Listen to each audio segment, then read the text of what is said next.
안녕하세요. 마음아동심리연구소에서 그림 읽어드리는 미술치료사 김상경입니다. 오늘은 초등학교 1학년 여자 아동의 그림을 가지고 여러분들하고 이야기해 볼 거예요.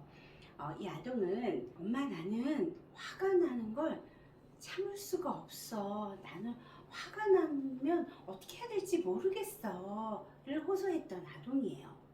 그래서 이 아동은 왜 그렇게 화가 날까? 어떤 스트레스가 있을까? 그거를 조금 알아봤어요. 빗속의 사람 그림을 그리도록 부탁을 했거든요. 그 그림을 가지고 오늘 이야기해봐요. 자, 이 그림에서 확인할 수 있는 게 비와 그리고 우산, 이 두 가지만 오늘은 이야기를 해보려고 하는데, 비는 사람을 기준으로 그 비율적으로 봤을 때 상대적으로 꽤나 굵은 빗줄기에, 강한 빗줄기에 많은 양의 비가 표현되어 있어요. 그래서 이 아동은요, 자기가 느끼고 있는 스트레스의 강도가 상당한 수준이라는 거 비의 강도에서 조금 확인해 볼 수 있었는데, 내가 어찌하지 못하는 수준의 비. 자, 그런데 우산 한번 볼게요. 빗속의 사람 그림에서 우산은 상당히 긍정적인 해석의 요소인데, 오늘만큼은 부정적인 요소를 조금 찾아오려고 하는 것이, 우산의 크기가 상당히 커서 전혀 비를 맞지 않을 수 있을 것 같은 크기의 우산인데요. 자, 상당히 큰 우산이라고 하는 점은 어떤 면에서 보면 과하죠. 지금 이 그림에 있는 우산도 과해요. 오버해서 우산 크기를 그리고 있습니다. 어떤 심리일까요? 그래야 안심이 될 것 같거든요. 그래야 마음이 편할 것 같거든요.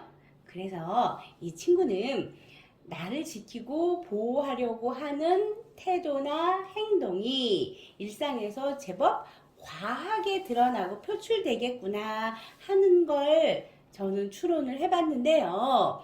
그 일상에서 과하게 오버해서 표현하는 것들을 생활 속에서 찾으면 어떤 모습일까요? 우리 그런 부분들을 제가 조금 여러분들하고 대화 나눠보려고 합니다. 자, 오늘은 제가 두 가지만 얘기했어요. 비도 상당한 양의 비고요. 우산도 과도하게 커요. 자, 그런데 제가 우산의 크기에서 과유불급을 이야기합니다. 과하면 부족함만 못한 부분이에요. 그런데 이 친구는 과하게 자기를 보호하고 있어요. 어떤 면을 해석할 수 있을까요?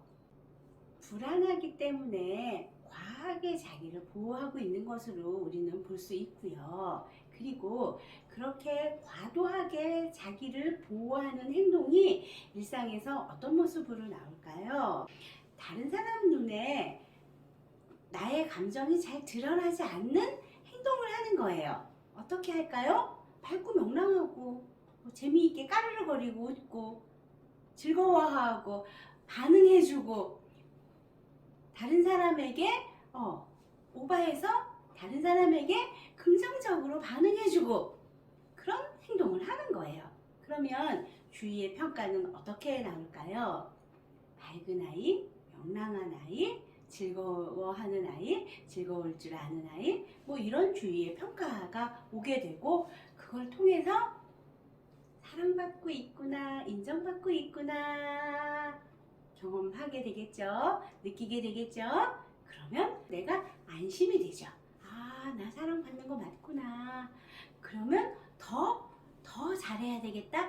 더 예쁘게 행동해야 되겠다. 이렇게 생각하게 되고요. 자, 이제 내가 느껴지는 실제 정서와는 상관없이 남들 눈에 예쁘게 보이고 바람직하게 보이고 하는 행동을 위해서 끊임없이 노력한다. 여러분 같으면 어떨 것 같으세요? 힘들어요. 아주 많이 힘들어요. 감정과 상반되는 또는 감정과 별개의 행동을 한다는 건 엄청난 에너지를 필요로 하고요. 많이 힘들어요. 그래서 엄청난 에너지를 가져다 쓰다 보니까 아직 아이잖아요.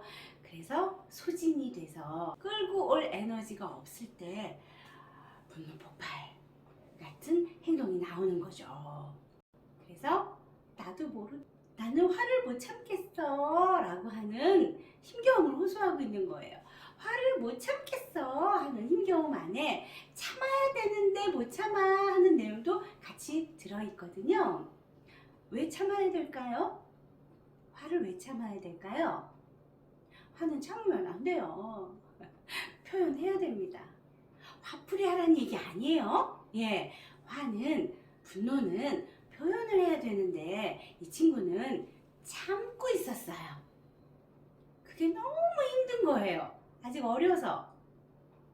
그래서 이 친구에게 참지 않아도 돼 하는 거 우선 먼저 알려줘야 되고요. 그리고 어떻게 참지 않으면 어떻게 이걸 표출하는지를 알려줘야 되는데 아동이라서 화가 났다라고 하는 걸 부정적인 감정이라고 생각하고 부정적인 감정을 내가 표출하면 안 될 것 같다는 걸 학습한 것 같아요. 분노가 유발되는 부정적인 감정은요, 생존과 관계 있어요. 분노 감정에는 에너지가 만들어지거든요. 왜요? 생존을 위해서. 그러면 화나는 감정이 생존을 위해서 에너지가 만들어지는데 그러면 화나는 감정이 뭐길래 그게 생존을 위한 감정일까요? 나의 존재가 거부되거나 나의 의견이 무시되거나 나의 권리가 무시되거나 인정받지 못하거나 배제되면 화가 나요. 화는 그런 의미에서 나오는 거예요. 가만히 생각해 보세요. 내가 화날 때 언제 화가 났지? 라고 생각하면 뭐야, 나 무시하는 거야? 뭐 이런 생각이라든지 나 안 보여? 뭐 이런 생각이라든지 왜 내 이익을 침해받아? 이런 생각을 하게 될 때 우리는 화라는 감정을 느낍니다. 그래서 화는요, 생존하고 관계되는 정서인데 이걸 그러면 안 돼를 누르면 더 안 돼요. 네, 그래서 화가 나는 감정은 내가 알아차리고 인정하고 그리고 화를 내게 했던 대상에게 내가 지금 화가 났어 라고 하는 걸 알려야 돼요. 네가 날 거부했네 라고 하는 걸 표현해야 되고 너 지금 내 권리를 무시했다 라고 하는 걸 알려야 돼요. 어떻게 해요? 공격적이지 않게요. 알려야 돼요. 특히 어린아이의 경우에 가까운 사람에게서 느끼는 분노 감정을 스스로 이러면 안 되지, 내가 저 사람을 미워하면 안 되지 라는 생각으로 스스로 얘를 억제하고 절제시켜요. 그러면 나중에 이제 조절 안 되는, 조절 수위를 뛰어넘는 어떤 감정에 당황하게 되거든요. 자, 이제 아직 어린 나이이기 때문에 분노를 잘 표출하고 그래서 그거를 잘 다루어낼 수 있게 도와줘야 되는데요. 제가 다음 시간에 분노를 어떻게 다루어내야 하는 건지를 조금 더 깊게 설명을 드려볼게요. 오늘은 여기서 마무리하겠습니다.